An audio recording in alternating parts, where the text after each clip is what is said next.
দেখো আমার হাতে রয়েছে আপেল কুল। আশা করি এই কুলটা তোমরা সবাই চেনো, কারণ বাজারে গেলেই তো এই কুলগুলো দেখবে এখন বিক্রি করে। তো তোমাদেরকে আজকে দেখাবো এই পুরো কুলের বাগানটা। এখানে চাষ করা হয়েছে এই এত সুন্দর সুন্দর আপেল কুলগুলো। তো দেখো এখানে এই জেঠুদের জমিটা, আমাদের রজনীর জমির পাশেই হচ্ছে এই জেঠুদের জমিটা। এই ফুল চাষ করেছে পুরো জমিটাতে। জেঠু এই যে তুলছে, আর জেঠুর সাথে দাদাও তুলছে। আর এখন আমিও এসেছি এই কুল তুলতে, তোমাদেরকে দেখাচ্ছি। দেখো কত সুন্দর হয়েছে কুলগুলো। এই দেখো কত সুন্দর কুল হয়েছে। এই দেখো কিছু কিছু এখনো ছোট রয়েছে, সব কুলগুলো এখনো বড় হয়নি। যেগুলো বড় হয়ে গেছে সেগুলো তোলার মতন হয়ে গেছে। এগুলো হচ্ছে বাজারে নিয়ে গিয়ে বিক্রি করবে। এই দেখো এই ব্যাগের মধ্যে সব কুল তুলছে। জেঠুরা দেখো কিভাবে কুল তুলছে, একদম হামাগুড়ি দিয়ে কুল তুলছে। মানে এরকম মাটিতে বসে, যেহেতু না বসলে তো এগুলো তোলা যাবে না, কুলগুলো যেহেতু বড় বড়। এই দেখো তো জেঠু এই কুলের এখন কেমন দাম যাচ্ছে? এখন এই ফুলগুলো তো আমাদের ফ্রেশ করতে হয়। হ্যাঁ, ফ্রেশ করে 60 টাকা রেট যাচ্ছে। 7 টাকা রেট? 60 টাকা। হ্যাঁ, 60 রুপিস। 60 রুপিস রেট যাচ্ছে। এটা কি মানে কেজি হিসেবে বিক্রি হয়? Kilo per kilo 60 rupees. আচ্ছা, দাম কি বাড়ে না কমে? বাড়ে কমে, বাজার তো রেগুলার কাঁচামালের বাজার, তো রেগুলার তো এক সমান রেটে যায় নয়। হ্যাঁ, আপ ডাউন হয় বাজার। যেদিন চাহিদা হয় সেদিনকে বাজার বাড়তে থাকে, যেদিনকে একটু স্লো যায় সেদিনকে একটু রেট কম হয়। হ্যাঁ, তোমরা শুনলে তাহলে। এটা প্রত্যেকদিন বাজার, যেমন ফুলের আমাকে জিজ্ঞাসা করো যে তনুশ্রী ফুলের দাম কেমন, তো প্রতিদিন একরকম দাম যায় না। যেদিন যেমন বাজার যায়, কাঁচামালের বাজার বুঝতেই পারছো, এক একদিন এক এক রকম রেট, তো সেই রকম হিসেবে বিক্রি হয়। তো এগুলো কেজি দরে বিক্রি হয়। এই আপেল কুলগুলো ভাঙারও কিন্তু কায়দা আছে, কারণ সবাই পারবে না এগুলো ভাঙতে।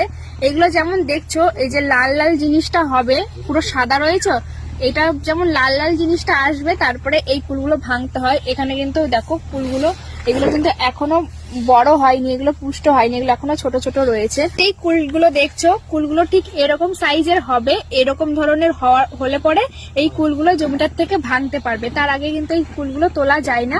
যেটা কিন্তু আমাকে অনেক কুল দিয়েছে, আর তোমাদেরকেও আমি দেবো। দেখো বন্ধুরা, গাছ থেকে আমি কুল ভাঙছি এখন। এই যে এই একটা ভাঙলাম, এই যে এই কুলগুলো এখন ভাঙতে হবে। এই যে এইগুলো দেখো তোলার মতন হয়ে গেছে, সেই কুলগুলো আমি এখন তুলে নিচ্ছি। দেখো আমি ভেঙে নিয়েছি কুলগুলো। এই যে অনেক কষ্ট করে করে নিচ থেকে একদম বসে বসে ভাঙতে হচ্ছে কুলগুলো। বলছি জেঠু, এই কুল গাছগুলো যখন আর কি শেষ হয়ে যাবে কুল, তো তারপরে এই গাছগুলো, এই জমিটা কি করবে? এটা আমি গোড়ার থেকে আঘাত মতন রেখে আমি পুরো কেটে দেবো। আচ্ছা, কেটে দিয়ে এরপরে চাষ দিয়ে আমার মতন আমি ট্রিটমেন্ট করব। এই গাছগুলোকে? হ্যাঁ, এই গাছগুলোকে মানে এই জমিটাই, আর অন্য কিছু চাষ করবে না? হ্যাঁ, অন্য কিছু চাষ করা যায়, আচ্ছা, কিন্তু সেটা রিস্ক হয়ে যায়।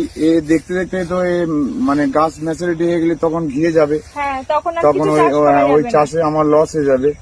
ঠিক আছে, এর মধ্যে এই ফুল গাছগুলোকে কেটে দিয়ে এটাকে ট্রিটমেন্ট করলে সুন্দর হবে। হ্যাঁ, মাঝে একটা করে গাছ আমাকে মেরে দিতে হবে, না হলে কিন্তু আমি সেই ফলন পাবো না। মানে একটা করে গাছ কেটে দেবে? মিডিল এটা যদি রাখি, তাহলে এটা কেটে দিতে হবে। এটা যদি রাখি, ওটা কেটে দিতে হবে। তাহলে আমার ফাঁকা হয়ে যাবে। পুরো সেই প্রফিটটা আমি এই কুলেই পেয়ে যাব, এই গাছে আমি সেই কুলটা পেয়ে যাব। হ্যাঁ, সেইভাবে ট্রিটমেন্ট করতে হয়।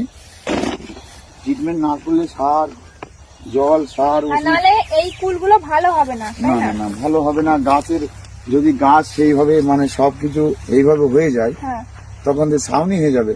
যেমন ওই বাগানে যাবে, কালকে আরো হবে কিছু কথা, তুমি দেখতে পাবে, বুঝতে পারবে। ওই গাছগুলো আমরা না মারাতে, মানে যদি আমরা মেরে দিতাম, কেটে দিতাম, তাহলে আরো প্রফিট পেতাম। হ্যাঁ, তুমি যেখানে ফাঁকা আছে, যেখানে আমার ফাঁকা আছে, তুমি ভিডিও করবে কালকে, অবশ্যই বুঝতে পারবে যে যেটু এটা কি বলছে। তোমরা তো শুনে নিলে কিভাবে কুল চাষ করা হয়, কেমন ভাবে কিভাবে পদ্ধতিতে এই কুলগুলোকে যত্ন করা হয়। তোমাদেরকে তো বললাম, এই জেঠুর মুখে তোমরা শুনতেই পেলে। তাহলে তোমাদের সাথে আবার কালকে দেখা হবে এই জেঠুর সাথে। আবার জেঠুর আরেকটা বাগান আছে, যেই কুলের জমিটা রয়েছে সেই জমিতে যাব, সেখানে গিয়ে তোমাদেরকে আবার দেখাবো। আজকের ভিডিওটা তোমাদের কেমন লাগলো কমেন্ট করে জানিও, আর ভিডিওটা পারলে সবাই শেয়ার করে দিও। টাটা।